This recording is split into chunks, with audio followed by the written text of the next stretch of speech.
Hello, welcome back. We're going to go ahead and get started. This is a very short segment. We've got about a half hour. And what we're going to do is shift gears a little bit, talk about the ecosystem of which all of you are a part and how important you are and how important it is that you interact with other ecosystems here if we want to make this place as special as we think it is.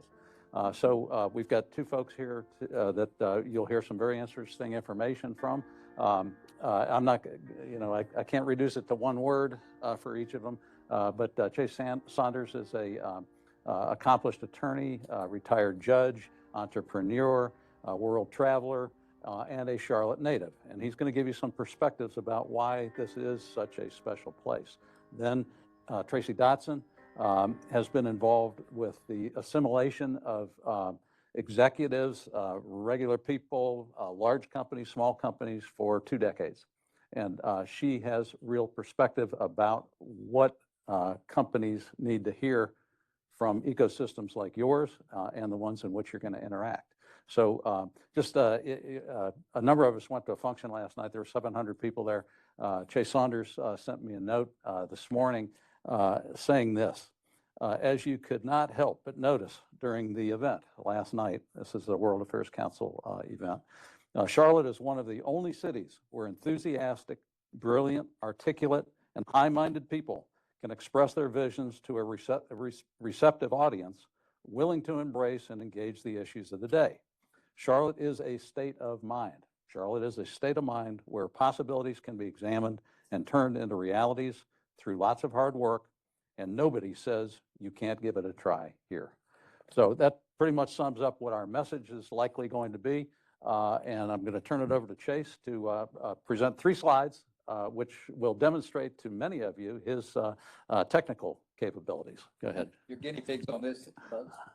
The first slide is... You might stand up, Chase. The first slide's the DNA of this region. It's logistics, and logistics is nothing but flows of goods, services, people, stuff, data, and money. So in Charlotte, energize it, create it, make it, sell it, finance it, move it, and cure it. Make this the ideal place for the IP community.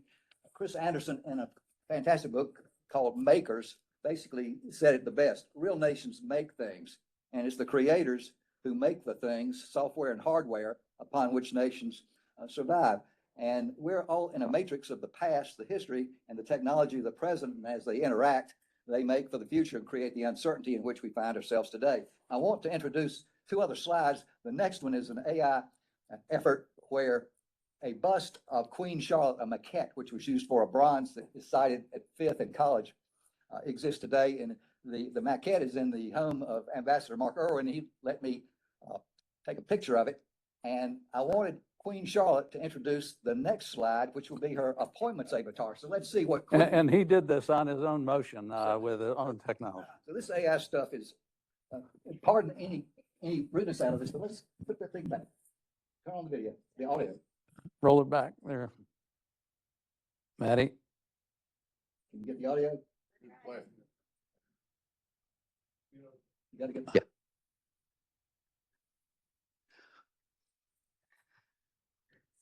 Roll it back. We'll roll it back. Okay, Yeah. we're going to get this thing to work. Let me, while we're waiting, Craig Sharton, is Craig here still? There he is. Could you stand up, please, sir, because your name is going to come up in this discussion a good bit. And I'll butcher this, but basically, in my mind, he's the chief of innovation at the Pearl District. And the Pearl District, if you are not aware of it, you need to be. The new medical school is underway here. The Pearl District is wrapping around it and bringing in some innovation like no one's ever seen. So I've just given you a heads up.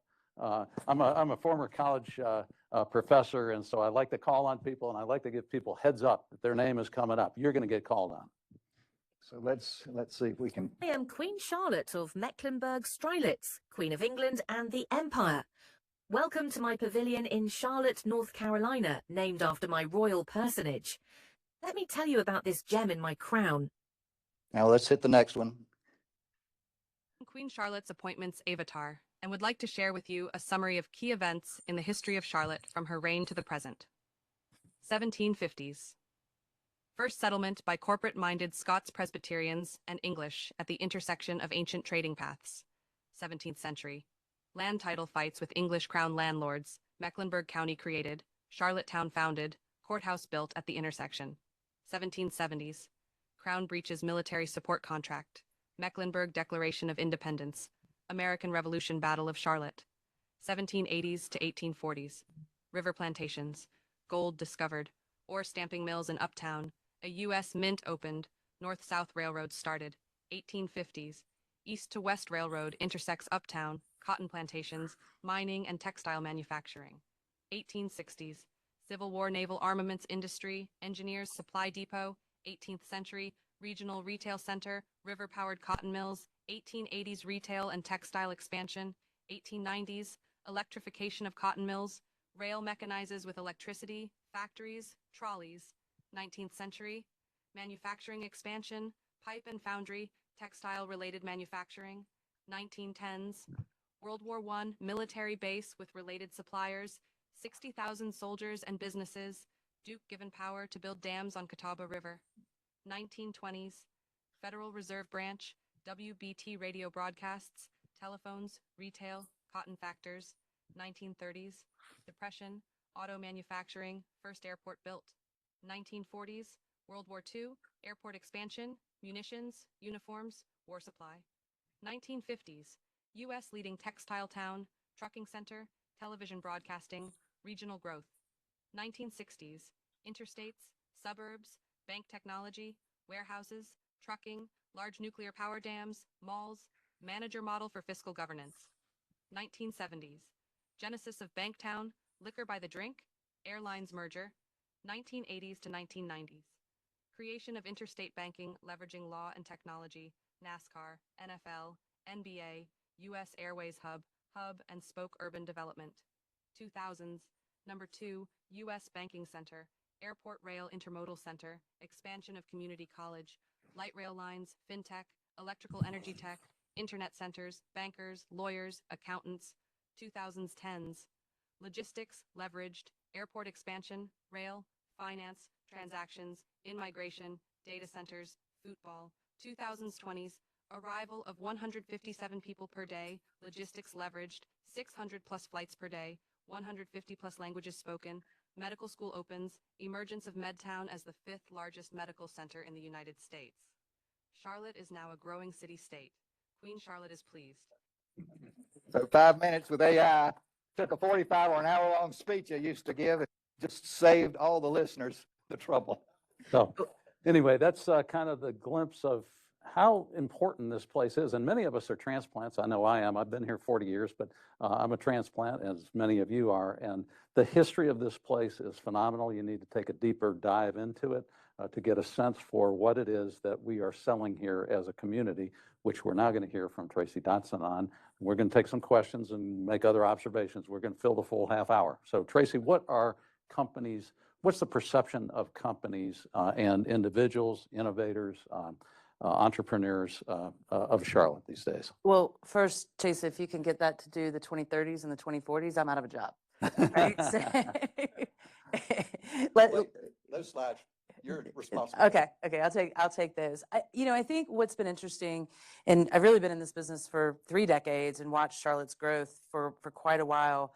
What's interesting is we have become the community that people want to be in, and it's really exciting. If I go back 10 years, we were trying to sell people on what Charlotte was.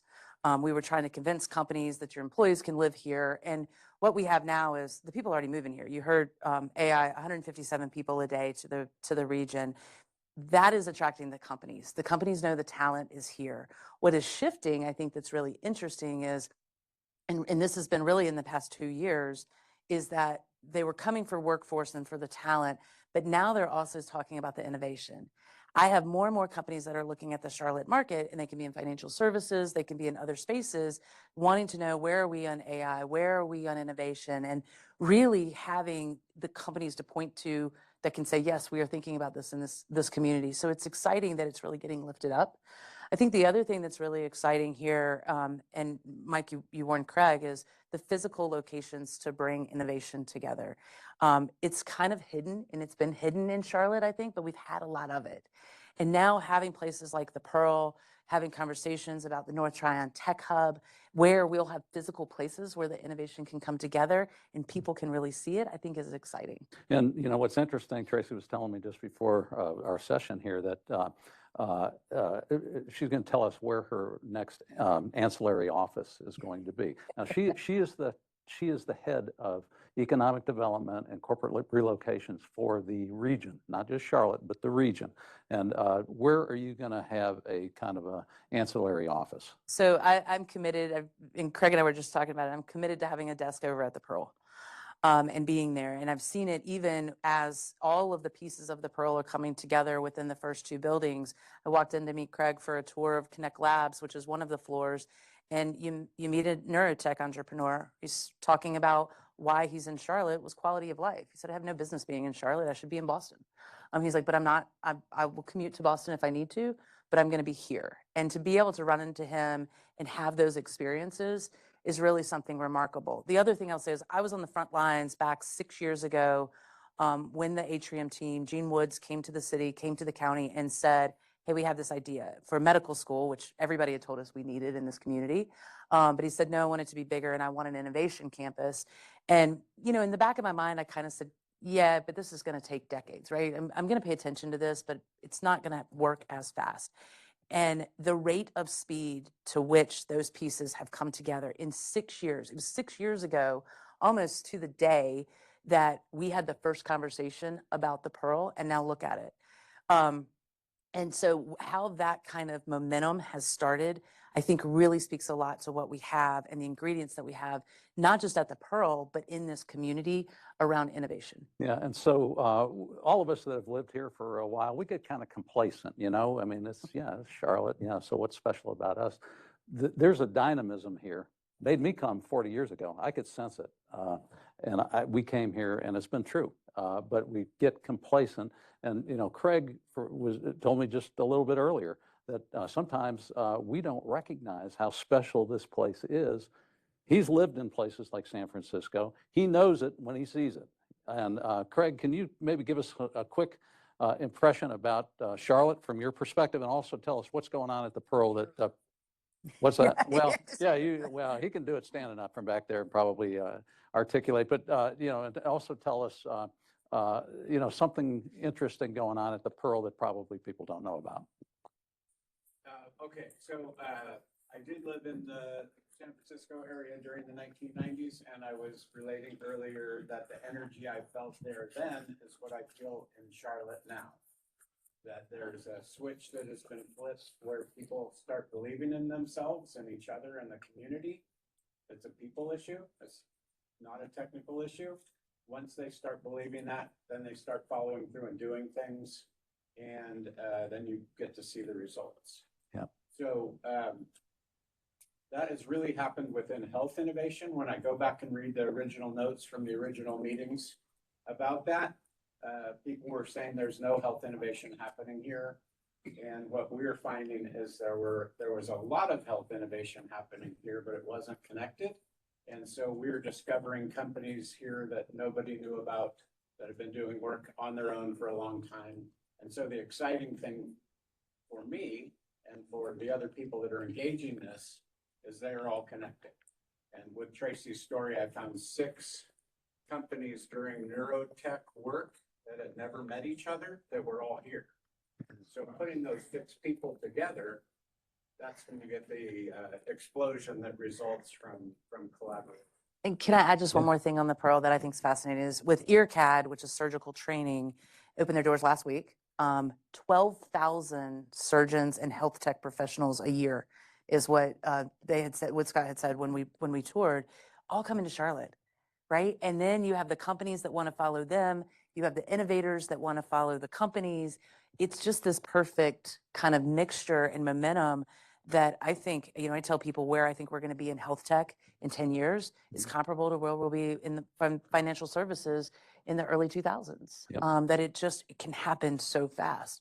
The last thing I'll say though too is I had somewhat, and I know we were talking about financial services earlier, I'd somewhat turned my back on financial services a little bit in recent years because we just have the strength, and I think I was kind of taking it for granted.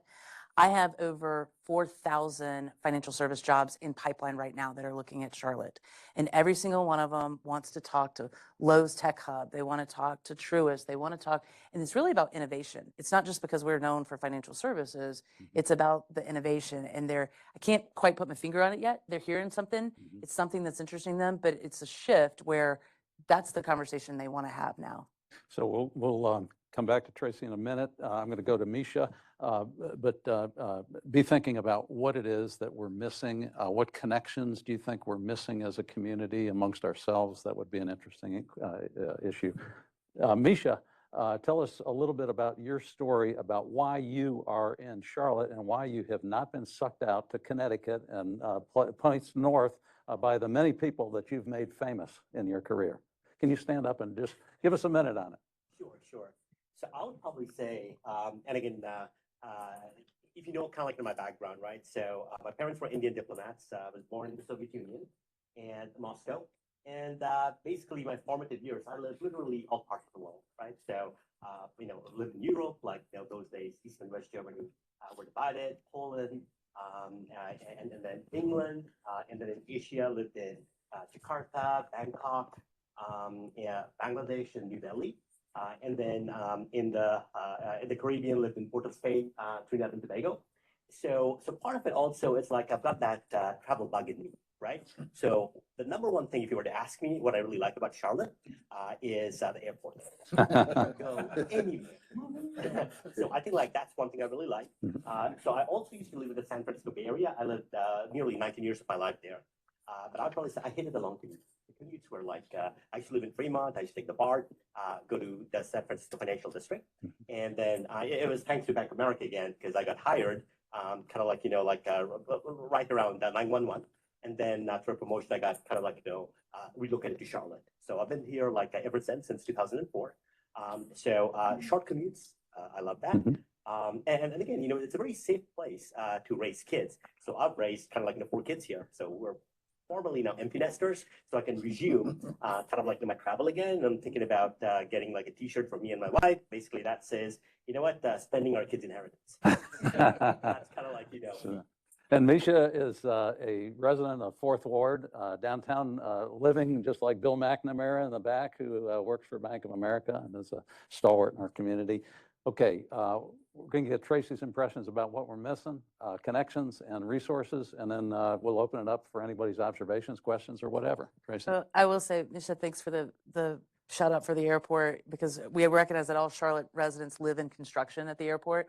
So some I talk to sometimes hate the airport, but it really is our engine in our growth.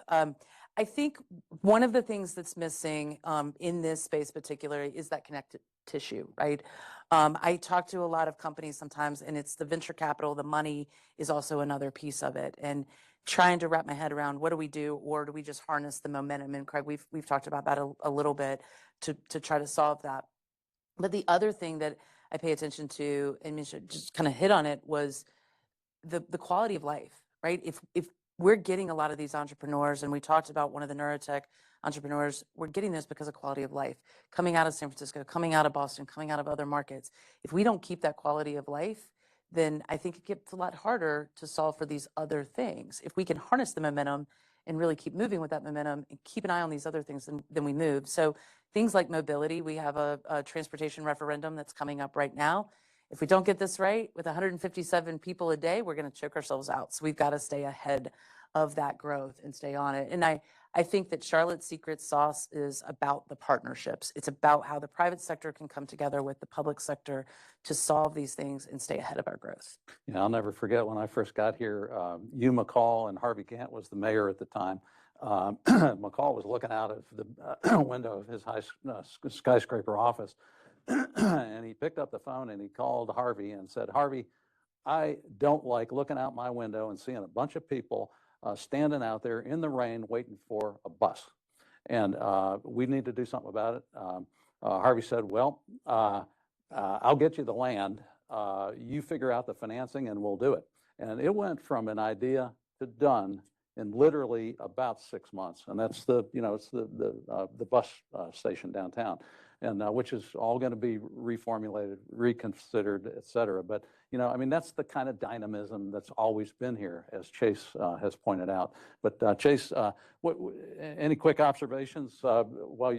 Give me a hand if you've got a question or an observation out there, and we'll go to you. One of the areas that you have to think about is how we're going to squeeze, and the IP opportunities for squeezing out every foot-pound from every electron that's being generated. We have the largest collection of talent in actually making electrical stuff work on the planet here that's multi-generational, going back to the days of the punch card.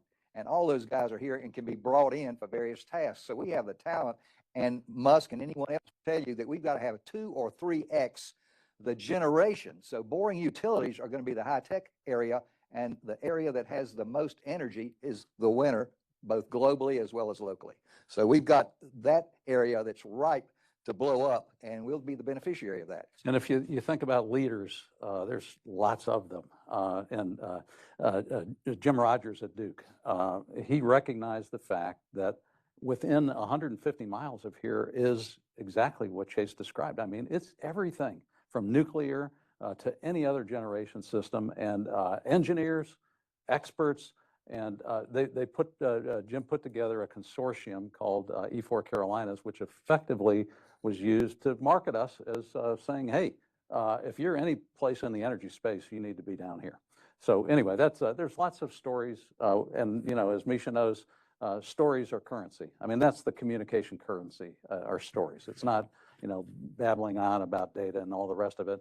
It's stories that send a message that we are special here, and yeah, we're proud of it. Any quick observations, questions? Yes, sir. Picking up on something Tracy was talking about, connective tissue, in the RTP area, 30 years ago, maybe 35 or 40 years ago, the Council for Entrepreneurial Development, the CED, came along and became the connective tissue that brought Raleigh, Durham, Chapel Hill together around Terry Sanford's RTP, Research Triangle Park. And it connected lots of business interests that were, many of them, quite disparate and unrelated to one another, and didn't have a whole lot of connection. But it brought all these business interests together because everybody wants to have viable business and a viable economy in in the region in which they live. And it breathed life into the Research Triangle Park in a way that nothing here ever has done. And so I wonder if those of you on the panel have any thoughts or ideas about, I kind of feel like a CED-like organization in this community could bring that together and be that connective tissue, sort of the hub of all the various disparate elements. And it would need to be a matchmaker in a lot of ways to bring folks together. It would need to tie up capital, bring people access to capital. And it would also need to produce something like a Kauffman Foundation fast track program to help educate entrepreneurs on what it takes to be successful. Yeah, and so that is the secret sauce, and believe me, it's not lost on any of us. That's the one thing that we've had some difficulty over the years, and get Tracy to weigh in on this, but John Gallus also probably has a theory or two about this as well as to why we haven't done it. Go ahead, Tracy. Well, I think we're ripe for it now. I mean, if I see some of what is starting to come together with the Pearl, if I look at the North Tryon Tech Hub and the companies and some of the leaders that are starting to come together in that space, it's starting. I think we need probably a more intentional effort around it and more formalized effort around it. Also, in the academic space, I'm really enthusiastic about what I see right now with all the universities really starting to work together and bring their assets together and be partners. And so with all of those things kind of working around, it does feel like now's the time, and it probably feels like that's something that we need to do. Chase, quick. The concept, as it relates to the Pearl, of a Charlotte Regional Medical Foundation, where all the players, research, academic, practicing groups, and all of the companies that are moving in here, an organization where all members are part of it. And with the foundation, you can have that connective tissue for that resurgence and for the creation of a new medicine, 21st century medicine for Charlotte. And we're really starting to see, again, everybody come together and, working together, sharing ideas together. Last week, I had the opportunity at UNC Charlotte to kick off at the biomedical symposium, but it was all these schools that were come together to share ideas and share concepts. And it was so great to see. And at the event last night, other people were talking about different instances where, you know, the schools have come together and shared ideas in research and development. And so again, that momentum with the bricks and mortar and some of these other pieces that we're talking about, I think says it is time to kind of formalize on some of this. And so, you know, this is the other part of this is we can't be in the mode that everybody typically is, which is, okay, what can we do with what exists now? We got to be thinking big game, big bore stuff. And the big bore stuff connects lots of places that none of us have really been thinking about. The nutrition center up in Kannapolis, a potential rail system from Atlanta through Charlotte to Richmond or wherever. You know, these are the big cogs that we have got to start paying attention to. John, any quick observations about that? Well, I guess I encourage thinking another 25 to 50 years ahead of where we are right now. There's a tremendous upheaval of economics around the globe right now. And we've got leadership in this country that wants to see that attracted to the United States. And of course, we all love that part of it. But we also ought to see the dynamics of this healthcare system. We benefit from the quality healthcare here in the United States, but we ought to find a way to distribute that and just help other nations discover the opportunity for health among their populations, and do that in a much more alliance-oriented organization. I think we've seen a nucleus of business out in California, obviously around the tech companies and the AI companies, but there's a whole opportunity here with our healthcare and with what we've learned about delivering healthcare to the elderly, to the youth, and part of the reasons immigration is happening around the globe is because people are unhappy where they are, and if we can help them become happier with where they live and enjoy some of the fruits that we have in the United States, then we become leaders that share that in a way. That makes this global in a way that never has. Yeah, so our charge to all of you is to be thinking about the bigger picture, how you fit into it, what you can do to, as we say, collect dots and connect them. I've collected a lot of dots today. I'm going to try to connect them every place I can. Everybody here should be doing the same thing. And don't just be talking amongst yourselves. Be talking to people that you don't know. You know, stop on the street. I've found that people actually are waiting for someone to stop them in the street and just talk about some stuff. And I'm kind of talking figuratively there, but you know, if you're in a cocktail party, we all tend to accumulate around people we know, people that do similar things to what we do. Break out of the mold. That's what Charlotte's all about. Talk to other people and let them know what you're thinking. So Misha, we're going to bring this baby in on time as advertised. It's all yours. I appreciate it. So yesterday, I was fortunate enough with Chase and Mike to attend, like the World. Could you step up? Yeah. And what was amazing to me is the present environment that we live in. It's like, let's get everything into the United States, manufacturing-wise. But then I want you to think also, like when we are on an airplane, the airplane safety, we have learned so much from the black box. The black box came from Australia, okay? If you are Canva, we all use a design software that also came from down under, Australia as well.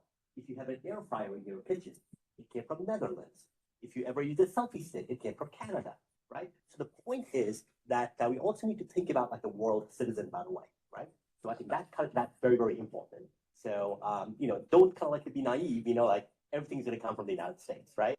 And one of the other things that we have done with IDiyas, by the way, is we have about 6 chapters already. But guess what? All of that chapter is, interestingly, I like to call it, is getting fed from Charlotte. Whatever we learned from Charlotte, because innovation is unique. The way we innovate here is very different than how we were innovating in Mumbai or Hyderabad, or even, let's say, Shenzhen, like China. What I found, here, we tend to kind of do things, by throwing a lot more money. there, they tend to be kind of like, very, they use the optimal use of money, by the way, right? So a lot of the things, they do it a lot cheaper, by the way. So it's kind of very interesting. And you don't want to destroy that, okay? Because their competitive advantage could also be, it's eventually going to come to us as well, right? So that, by the way, is also going to keep inflation low. Mhm. So, I would like to say, like, think like a world-class citizen as well. And I think like that's kind of like, our success, for us, like Charlotteans, but for the world as well. And again, thank you so much for attending. This is awesome.